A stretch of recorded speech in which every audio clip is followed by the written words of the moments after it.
Welcome to the second part of our video on neural networks.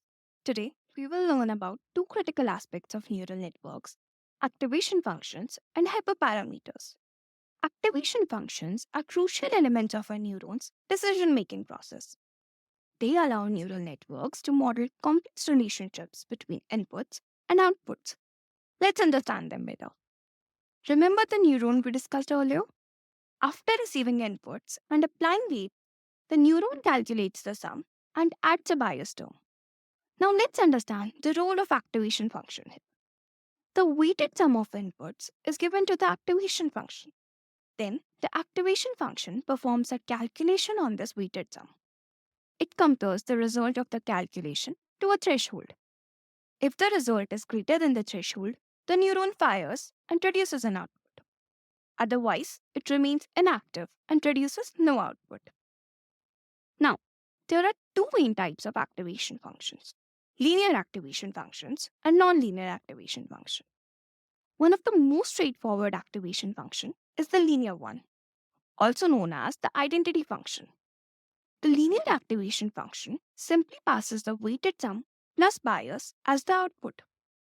In other words, it produces a result which is directly proportional to the input. While linear activation functions have their uses, they are limited in the context of deep neural networks. Using linear activation functions would not enable the model to learn complex, non-linear relationships between inputs and outputs. Hence, to allow neural networks to learn and approximate more intricate relationships in the data, we use non-linear activation functions. These functions introduce non-linearity to the neuron's output, enabling the network to model complex patterns and mappings effectively. One of the simplest nonlinear activation function is the step function. It mimics the on and off switch. When the weighted sum plus bias is above a certain threshold, the neuron fires and produces an output value of 1. Otherwise, it stays inactive and producing an output of 0. The step function is binary in nature, which means it only produces 0 or 1 as output. But what if we need a continuous output? The sigmoid function is one such example which produces continuous outputs. The sigmoid function maps a weighted sum plus bias to a value between 0 and 1, providing a smooth transition. Note that it can be any value between 0 and 1, making it suitable for tasks like binary classification and logistic regression if we want to estimate probabilities. However, sigmoid functions have some limitations. For very high or low input values, the function tends to saturate, leading to vanishing gradients. The vanishing gradient problem happens when a model finds it hard to learn from particular data. This vanishing gradient can hinder the learning process during training. To address the vanishing gradient problem associated with sigmoid functions, rectified linear unit or ReLU became popular. ReLU is defined as simply passing the positive weighted sum through while any negative value is set to 0. This means that ReLU neurons fire for positive inputs and remain inactive for negative inputs. ReLU is computationally efficient and has the advantage of tackling the vanishing gradient issue. However, one possible issue with ReLU is that some neurons can become dead during training due to negative input, where they are always inactive and do not contribute to the learning process.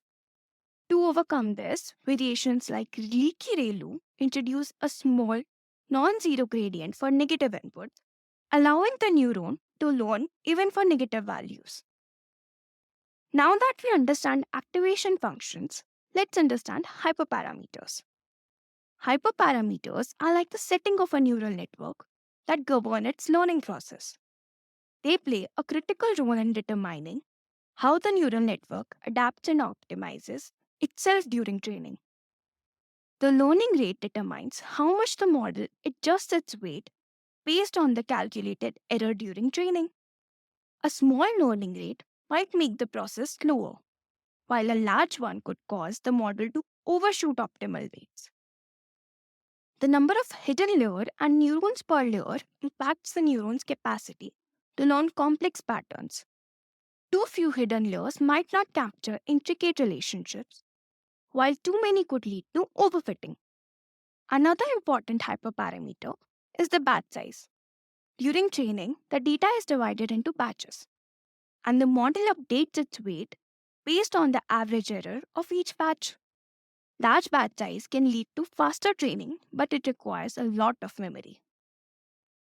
Dropout rate is a regularization technique used to prevent overfitting. During training, some neurons are randomly dropped out or deactivated, reducing the model's reliance on specific neurons. Choosing the correct hyperparameter involves experimentation and fine tuning to strike the right balance for the specific problem. Remember, understanding the dynamics of activation functions and selecting appropriate hyperparameters can highly impact the success of your neural network. That concludes our video on neural networks. Thank you for watching, and I'll see you in the next video.